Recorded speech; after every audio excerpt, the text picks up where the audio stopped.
أثارت الفنانة ياسمين عبد العزيز تساؤلات واسعة بين جمهورها بعد تعليق غامض على وسائل التواصل الاجتماعي، مما دفع الكثيرين للتكهن بأنها قد تكون في علاقة عاطفية جديدة.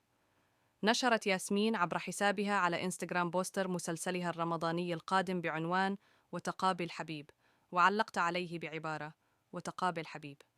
تفاعل أحد المتابعين مع المنشور قائلاً: "لحد دلوقتي ما قابلتيش". لترد ياسمين عليه بعبارة: "ومين قال". أثار هذا الرد الغامض موجة من التساؤلات بين متابعيها، حيث اعتبر البعض أن ياسمين تلمح إلى دخولها في علاقة حب جديدة بعد طلاقها من الفنان أحمد العوضي في يناير 2024، بينما رأى آخرون أن تعليقها قد يكون مرتبطاً بمسلسلها الجديد وليس بالضرورة يعكس حياتها الشخصية. يذكر أن ياسمين عبد العزيز كانت متزوجة من الفنان أحمد العوضي، وشكلا معا ثنائيا لافتا في الوسط الفني، إلا أن زواجهما انتهى بالطلاق في يناير 2024، ومنذ ذلك الحين لم تعلن ياسمين عن أي ارتباط جديد.